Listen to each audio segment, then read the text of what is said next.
Hi, this is History with Andrew Allen, and this is my introduction to my series, The Emergence of Europe, the Fall of the Roman Empire, the Rise of the Franks, and the Creation of Charlemagne's Empire.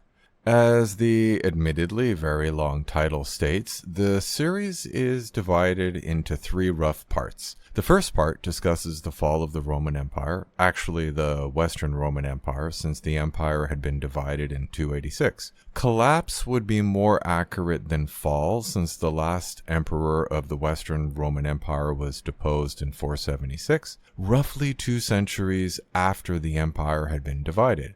While the collapse was partially due to repeated invasions by neighboring coalitions of Germanic tribes who were migrating in search of a better life, the key factor was the breakdown in imperial authority caused by an endless series of civil wars. No single tribe was dominant by the time of the collapse of the empire, so the second part will look at the struggle between the Visigoths, the Ostrogoths, the Vandals, the Burgundians, and the Franks for control of the former Western Roman Empire. Since the series is about the rise of the Franks and the creation of the Carolingian Empire, I don't think that I am revealing any spoilers when I say that the Franks won the struggle. However, the rise of the Franks was far from guaranteed.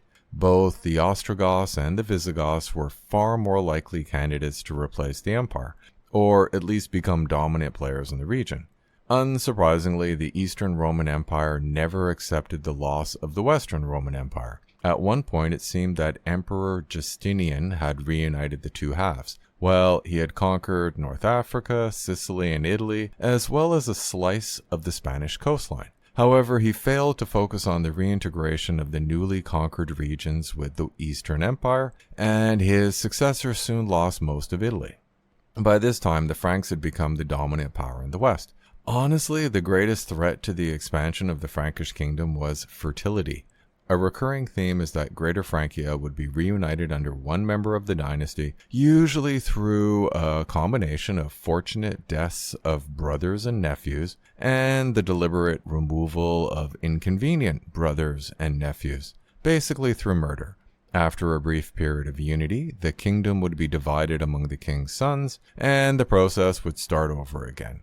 Finally, the third section examines the Carolingians. As I said, the rise of the Franks had been limited more by fertility than rival kingdoms. However, a Frankish king named Charlemagne had good fortune when his younger brother Carloman died suddenly. Finding himself the unchallenged ruler of the Frankish kingdom, he embarked on a relentless campaign to expand the kingdom's borders. The expansion usually involved a great deal of death and destruction, especially the campaigns against the Saxons.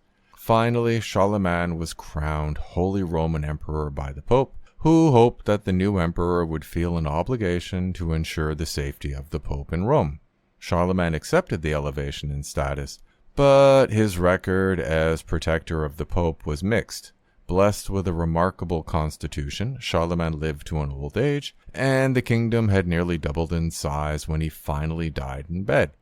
While it is natural to view the Carolingian Empire as the successor to the Roman Empire, there is little evidence that the actual rulers of the Carolingian Empire ever shared that view. At its peak, the Roman Empire transformed the Mediterranean into a Roman lake. The various Carolingian kings and emperors had little familiarity with the Roman Empire, unsurprisingly, since it had collapsed centuries before Charlemagne was crowned emperor. Moreover, they came from a different cultural tradition, so they kept dividing an increasingly larger empire among sons, rather than attempted to link those new territories into a successor to the Roman Empire. Still, while the short-lived Carolingian Empire had little in common with the former Western Roman Empire, it was the first empire to emerge in Europe following the collapse of the Roman Empire. In fact, it seemed quite likely that the Carolingian Empire might have lasted for generations. Except too many sons of Louis the Pious survived to adulthood. Obviously, the most effective solution would have been several deaths, leaving only a single brother. However, they remained stubbornly healthy and even survived a bloodbath of a battle when they fought each other at Fontenoy. No one proved willing to try their luck in another battle, so they agreed to a division of the empire with the Treaty of Verdun in 843. I end with the Treaty of Verdun because it is a clear ending point, the division of the Carolingian Empire, even if none of the brothers intended for it to be permanent.